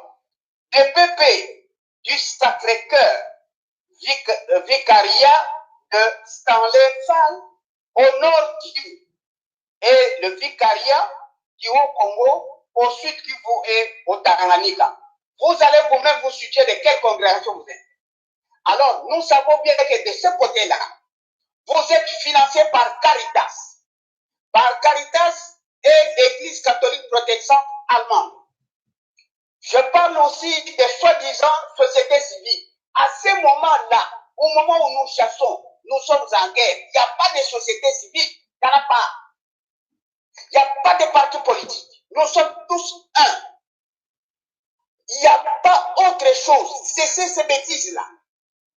Qu'il y a une société civile. Si vous nous suivez, cessez ces théâtres. Parce que nous savons que les Allemands vous ont déjà contacté d'accepter l'autonomie de Kivu pour qu'ils viennent en ce qu'on appelle le cours, comment on dit, ils vous viennent en aide. Il y a un terme là, on dit le cours Marshall, je pense. Donc, une aide qui viendrait pour vous soutenir économiquement, et à ce moment-là, les Kivu, tous les grands Kivu sollicitent son autonomie. Ce sont les Allemands qui sont derrière. Nous savons très bien.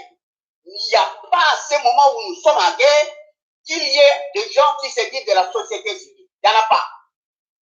Alors, pour l'évêque, Monsieur François, si vous m'écoutez, c'est comme un bongo.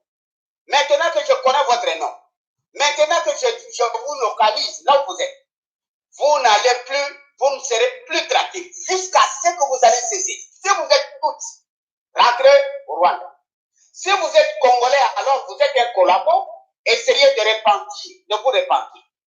Nous ne sommes pas sujets de votre pape. S'il est votre chef, il n'est pas le chef des Congolais. Monsieur François, d'ailleurs, il a un message qu'il a tweeté, je vais lui adresser un message. Vous, les évêques de Kivu, cessez cette bêtise-là. Nous sommes en guerre. Vous devez vous associer avec la population de chasser la MONUSCO et de chasser l'église catholique dans laquelle vous êtes membre. Il est temps que vous choisissiez. Soit vous restez, vous déshabillez de ces sultans, vous devenez avec nous en combat. Soit vous sortez, vous allez au Vatican comme un bongo.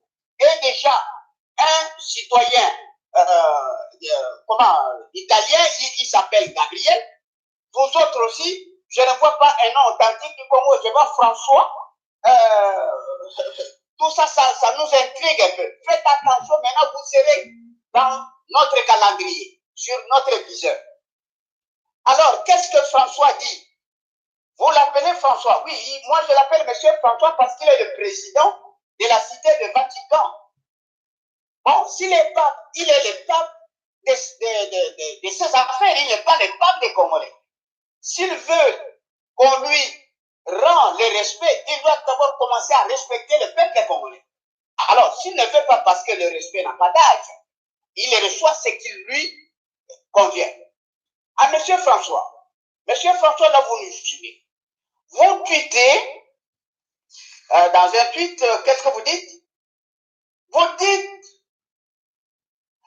aujourd'hui, nous prions pour la paix en RDC, gravement menacée dans l'est du pays, où font rage des conflits nourris également de l'intérieur, alors que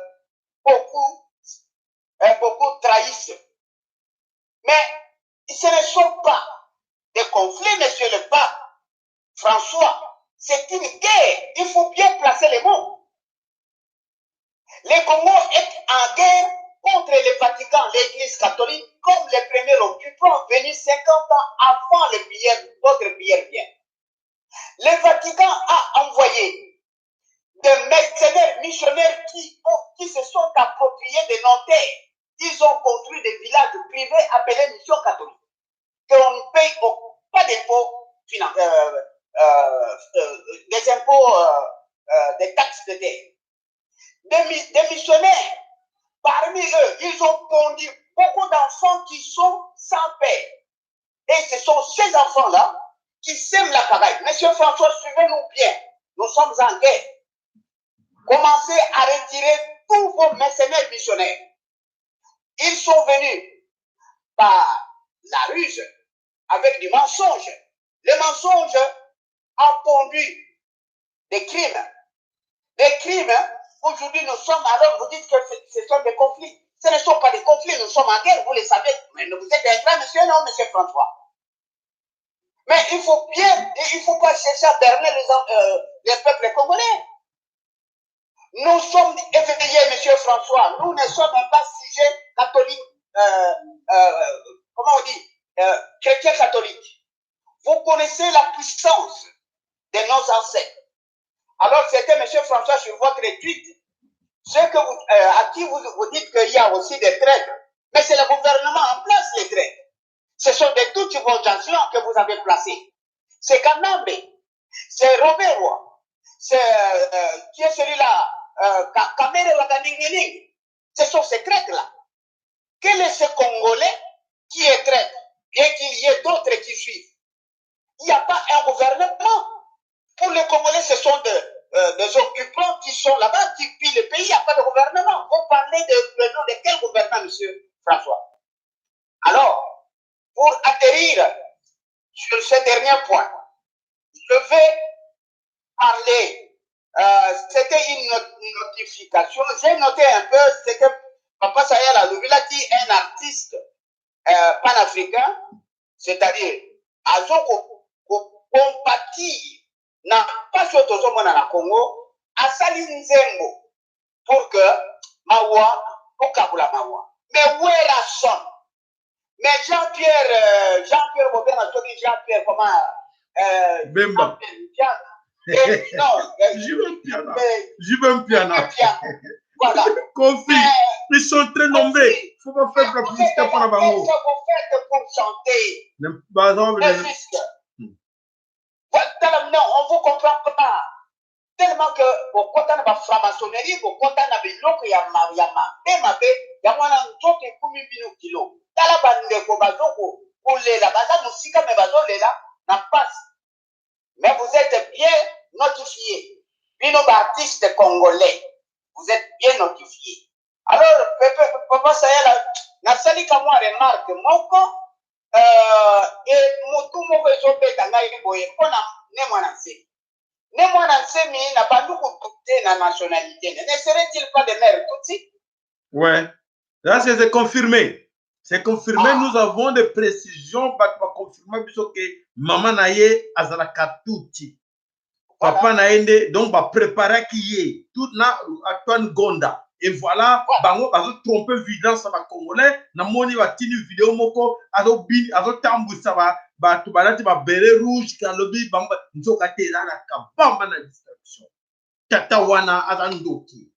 Voilà, donc tout le monde infiltré à côté de la distraction. Kabila c'est rwandais. Il doit partir. Nzoka te va gêner là-bas. Tu captes ba. À saluer la déclaration, à saluer contre Kabila. Kabila a gagné pendant 2 ans, surtout Béli Latité en Congolais. Alors, voilà, et puis, remarque comme ça, Papa Saya, le bouton pour Béni, Trifon Kintier. Il serait aussi des mères. Ouais. À cause ça, le bien, Azali, Mungongo, Moutaba, et Moutamasmanimba. Azali, Mumbala, qui a Fatou, tout ça. Mais il est de mère toutes. Bah, Zoa Bango va yebi ba filtrer biso bandaka. Mais si papa ma follow, la kanisi aussi si papa ma follow.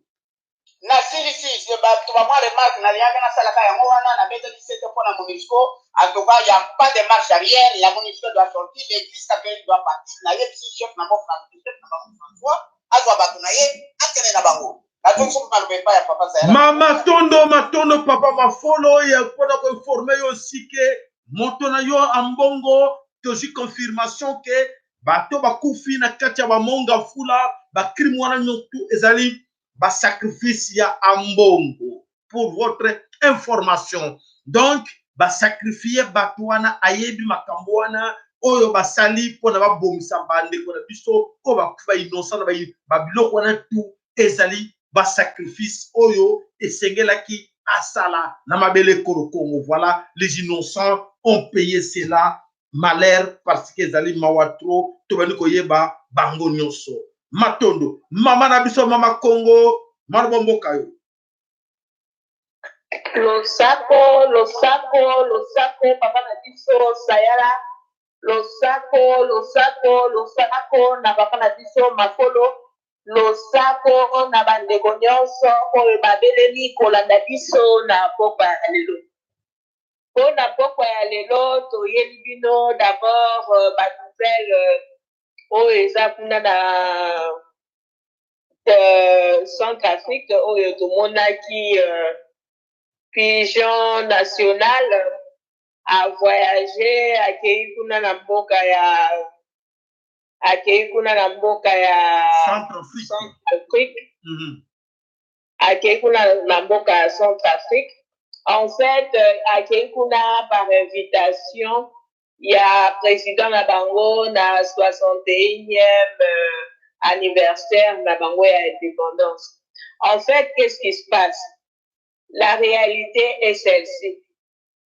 Centrafricain, surtout le président Nabango, azomona depuis un moment, a président Moussousou, Batunyon, so bazo profiter na moto, bateli biso na moto ya mboka. Mais c'est Chilombo. Comme azalaka na epezo bazo ebieke a signé na tembe, donc il est facilement manipulable. Yé pas zeli atala nanu azeli dans la épée au Gabon. Ce qui a salaki ango na un moment ezalaki opportun, peut-être qui peut pas soupçonner, mais il a été très intelligent à étudier situation, à étudier vraiment dossier à Boka bien et à moni le moment opportun ezali dans 61e anniversaire, il y a indépendance na bango. Wante bimakaka ke donc accueilli pour fêter na bango indépendance na bango, mais en réalité il y a des choses qui se cachent. Donc accueilli kaka donc tokotaka la kaka ndenge toyebi et on met la pete à cause de la lobby okuna tokoyoka ba nouvelle. Qu'est-ce qui s'est passé au juste? Peut toyebi ndenge azalaka chaque fois soka dumi libanda azalaka na ye mais c'est bourde. Donc tozala biso kaka tozela kaka banouvelle oyo koyela biso lobi parce que toyebi déjà ke kozala nango makambo malamu te. Toyebi déjà ke donc babourde oyo déjà esalami, donc tozela na biso kaka. Donc wana ezalaki nouvelle ya liboso.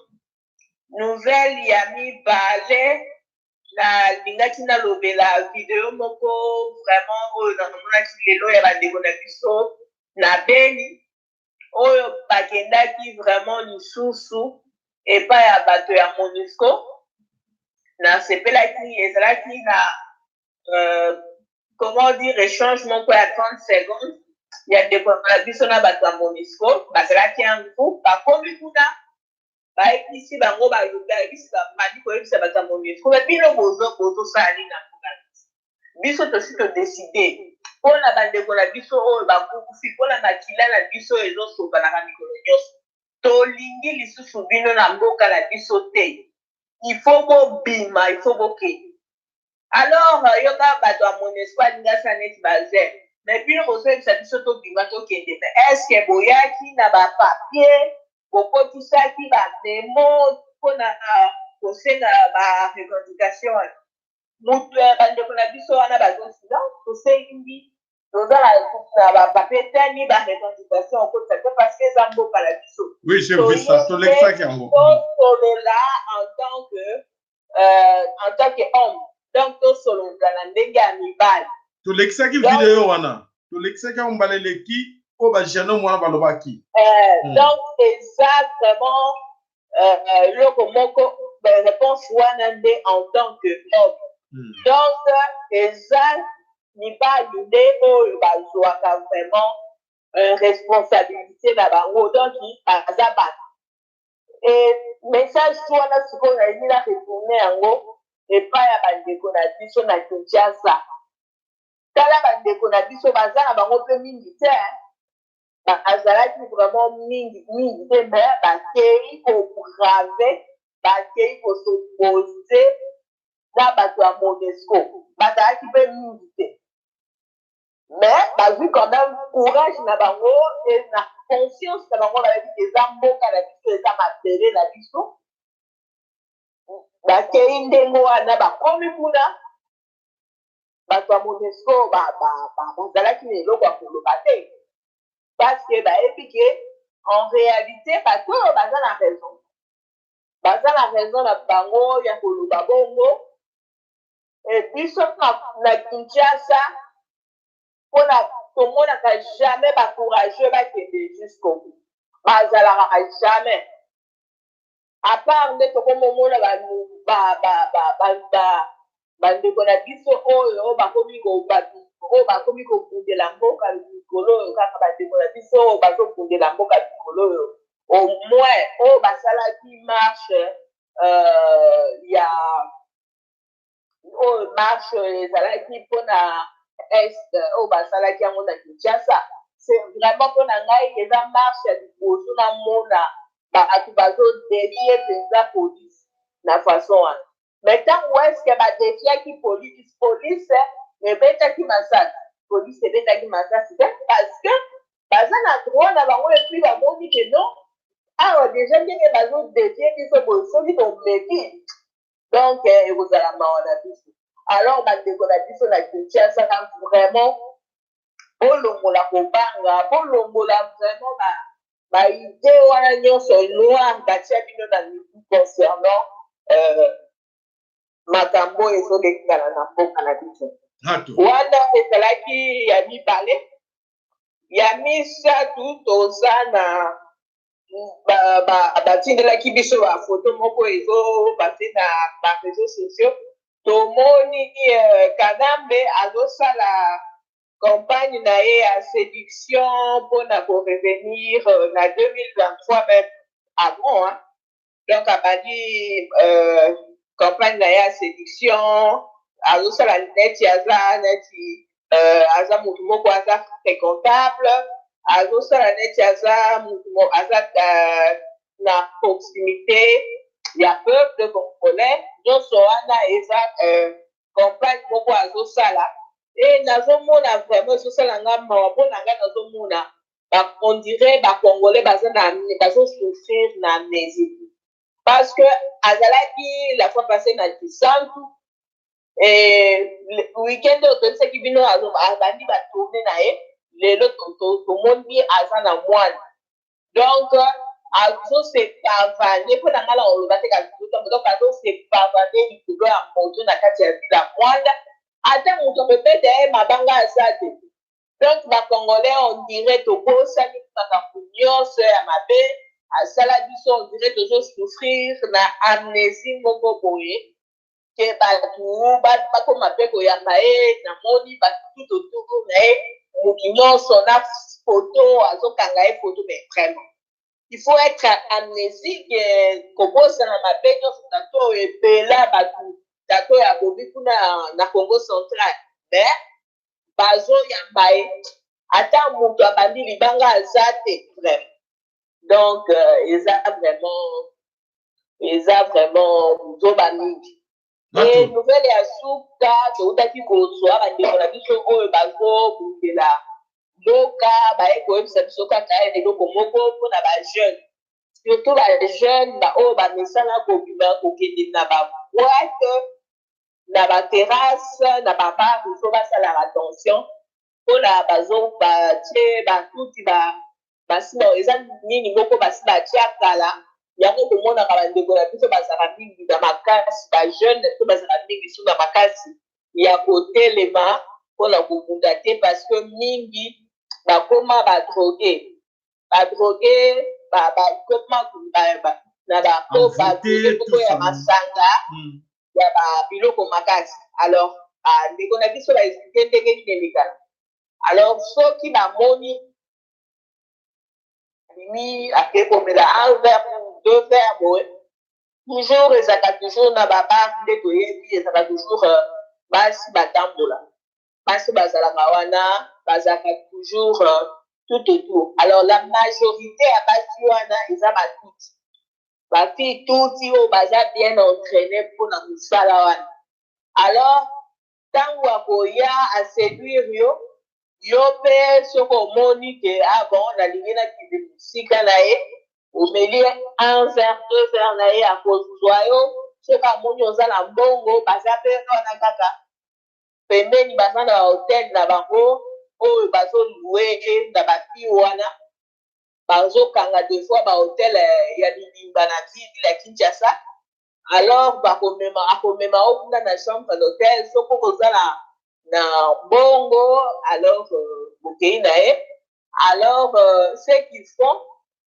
bazopesa yo masanga mpona korendre yo dépendant donc eza na bamasanga moko bazoteya nango ezouta kuna depuis na bamboka na bango kuna na barwanda eza soki ntango bapesi yango soki omeli yango ezopesa une dépendance donc okomi dépendant directement ya bamasango ya makasi baoyo tozoyoka bazododo oyo ya mabe wana donc soki esepesi yo dépendance wana bandeko na biso oyo basi batusha na babiloko lokola bacocaïne babiloko wana bayebi ke ndenge nini dépendance wana yata ya mokolo ya libuto kaka soki ekoti na nzoto ndenge esalaka donc okomi na dépendance moko okomi na mais mama Congo ya soulete information na yo mais soki toza kolanda en détail est-ce que congolais azali moto to azali nyama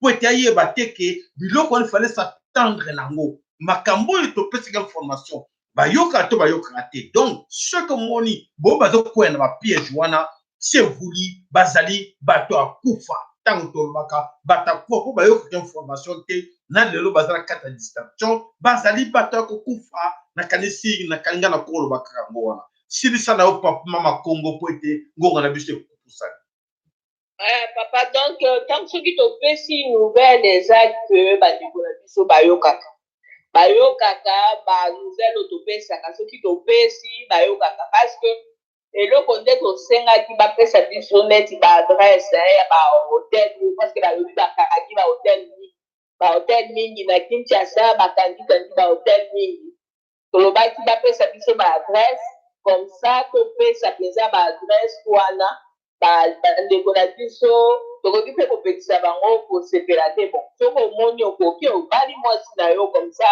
osala oyo nyonso mpo kosepela na mwasi na yo mais oyo alingi kobala te soki azokende na babisika wana en tout cas ifo azala vraiment na ekenge parce que mingi bazokota normal etango bazobima bato moko vraiment bakomi baproblématique bakomi bato moko dépendant ya bamasanga moko ya makasi donc ezalaki yango omoni mingi di bazozala na bacourage ya kobima te ntango bazobenga bobima parce que esprit ese efandi donc ye azokanisa bon nakozwa 1000 francs wapi nasomba dose na ngai wana ya zododo na mbila donc parce que baza mingi baza bato donc c'était juste le message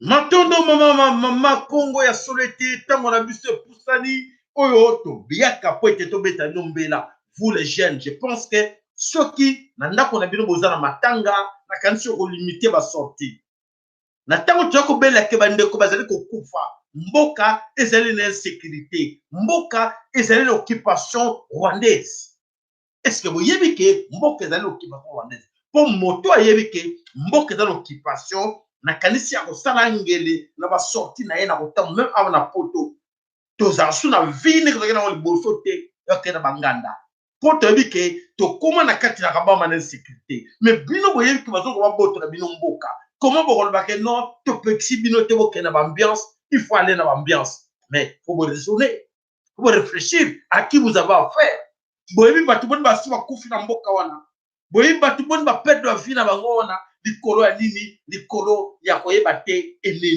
ennemi na yo nde ye wana tuti oyo aza na yo esika moko oyo aza koboma yo na ntango bozoyeba na bino te ezala place parce que bato bazali avise liboso na rétroviseur ya bato eza bino le jeune il faut vous exterminer ils ont peur de vous est-ce que bino moko na mituna bino bozo réfléchir nango te que non na préféré nakenda nga na banganda te mais toyokana na kati ya quartier ke toyeba nani tozofréquente na ye nani biso parce que bazodétruire avenir na bino lobi bokoregrete avenir na bino ekomi nango pamba mpo boza déjà des générations sacrifiées tala bato baza kokufa bozomona yango te combien entre vous batondisi bafosse commune combien parce que na kati na distraction bazokomanipule bino boza koyeba te bakotisi bafi rwandais ebele bakotisi barwandais ebele tozolobela bino bozomondela maseki baza na bino wana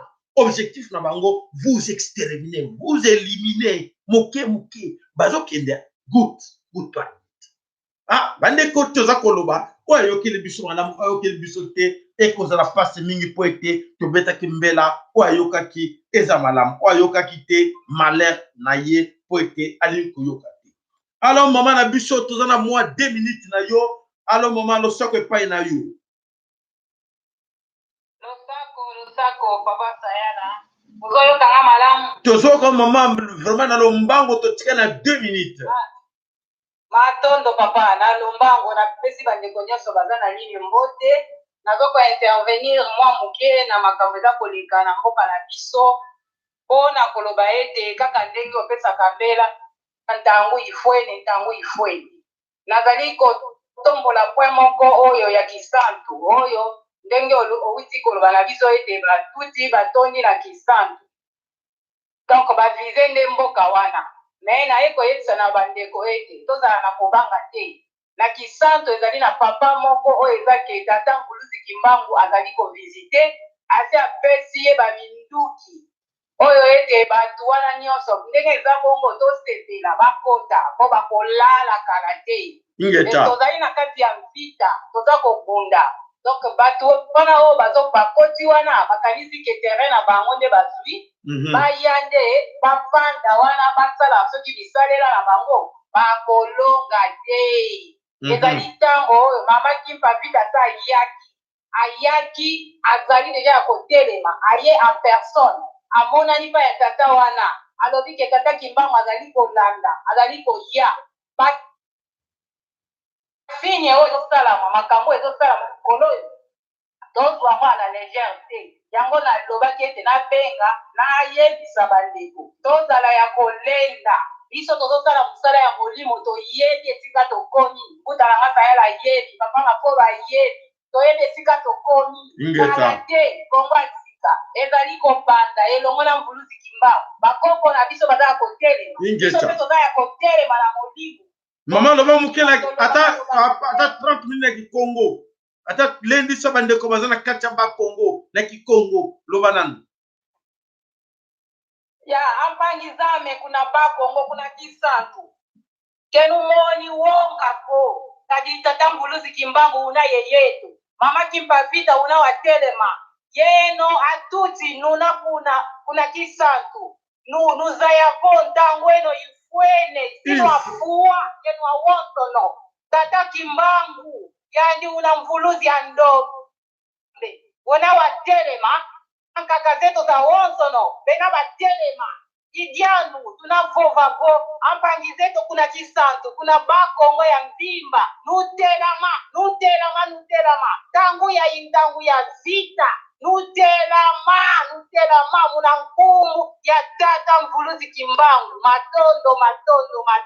Matondo ntangu infweni todoko belela bandeko batango maseki ezali susute komina tango yango ote mwana nyosu ya bina Congo aika mpiko kolbateke ngana za muta Korea region boy ngana za muta etini boy ngana za telo kuta oza bina Congo défends-toi tellement défendre ma belle encore batike na yo zala na fierté ozala complexité bandeko ebele baza kolanda complexe alabite na aliénation bien sûr aliénation mentale te ce que na lebi boya ba comment na ngon dire na tribaliste na raciste non il faut le dire ouvertement que moi je défends mon pays, je défends ma nation, je défends ça pour l'intérêt de mes enfants. Qu'est-ce qu'ils vont devenir demain si je ne me mets pas debout aujourd'hui?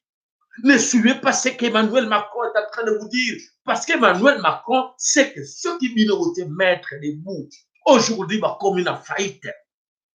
Ne comment rappeler si c'est à lobby, c'était ma lobby, une réalité. À lobby que, na katia France, or exacté. Or na France exacté. Terre moko ya or. Na France exacté. Mais comment? France est cause na réserve. Il y a or. Et l'équipe Congo. Et l'équipe ba pays africain. Oyo réserve ya or. Botanan binomo. Est-ce que vous réfléchissez bien nini? France na banque na bango réserve ya or oko na plein. Mais na Congo ke na banque à Congo or réservé. Balengwa or nyonso Hippolyte Amema na Rwanda atekatu na banque à Congo jelo elo réservé. Ah bandeko eko réfléchir binote bo raisonner na ngote. Bo tara tulo keni wapi.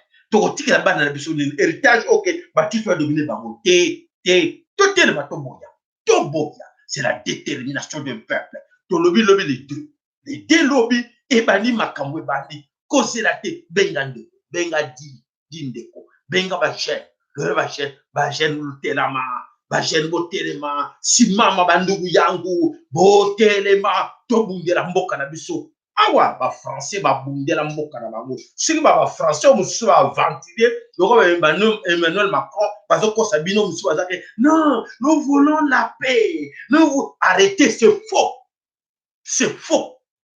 Et il faut tout bengana bango. Ils sont à la base, il y a destruction, il y a Congo, Monisco wana. Tout banga bango te, tout est dans bango. Affrontez-les, chassez-les, ils vont rentrer chez eux. Comment soldat la biso a besoin $50 na mois. Soldat ya Monisco na par heure $100. Est-ce que c'est normal? Bon raisonner là. Botala bango tout va comme un millionnaire. Ba milliardaire. Tant que le Congo là un milliardaire, ou un millionnaire, pas un bon. Et l'autre côté sont tous des commissionnaires. Et sont tous là derrière les trucs. Là, bon monde va image à Kabi ina Hippolyte Nambi. So, batata minene wa bon, na ba titre académique. Bazo là na un voyou. Bazo tel Hippolyte est un voyou tout fait. So, bazo ka tebeki. Mais comment on peut suicider cet homme derrière? Ayaki na maboti na mbunga et l'autre côté na poche na ye mais de l'eau a comme un milliard de poches na bango quel ba nyanga na kata ya batu ba bolole ya batu bazanga mitu bazanga ba cerveauté et c'est batanete ko pesa bango pardon lobi to ko sabango non to excuser bino parce que boye ba kité na bango na bande na bango ba ko yeba peut-être que ah to sele que rere poni yo mwasi na ye au conseil que te que mobile nanga L'erango boyo biso. Yona tango conseil mo bani na yote. Yona tango conseil tata na yote. Yebaka ngo 15 ans, 20 ans na Congo toka kombo na bino wana te. Soko changer me to yeba.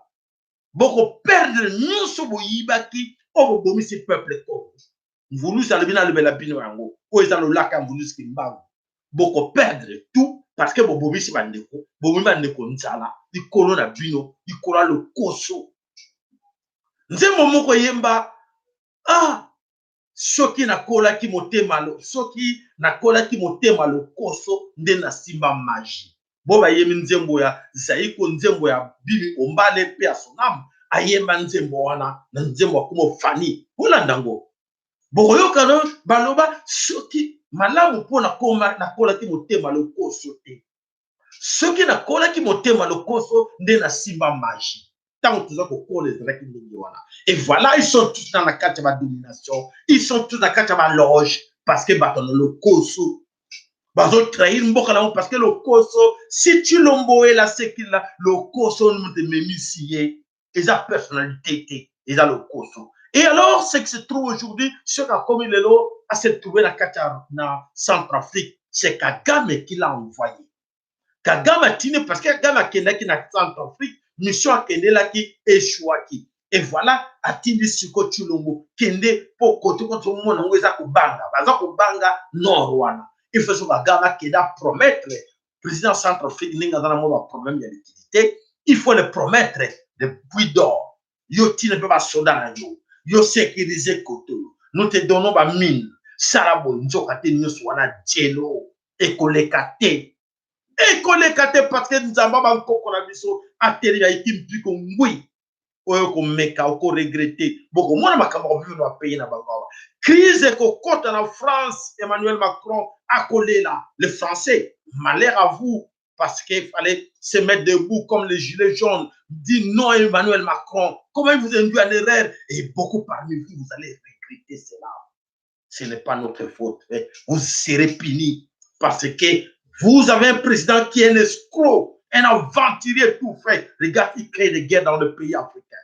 Les pays africains ont tous des problèmes à cause d'Emmanuel Macron, à cause de François Hollande, à cause de Sarkozy. Et voilà, il y a Donald Trump qui dit, ah vraiment bravo, quand même il faut le féliciter. Il dit, oh, le monde serait meilleur avec Saddam Hussein et Kadhafi. Français wana, français Nikolo Banini, Batouana, ceux qui basara qui né le long de tous ma makamto vivre été. Nani aboma Batouana, va français à la tête. Qui était le commanditaire des assassinats de Kadhafi? C'est les Français à la tête. Sarkozy, il est en liberté. Des terroristes d'État, des vrais terroristes du monde. Il terrorise le monde et dans l'entretemps, il combat le terrorisme. Incroyable, mais vrai. Voilà, ben, de incohérence, ma discours, na bango, to capter bango, que ce sont des aventuriers. Voilà, matondo, na bande ko nyonso ko ba direct biso mo na lelo, ya to bele na biloke, na bande ko so za ko landa biso. Abonnez-vous massivement sur notre chaîne.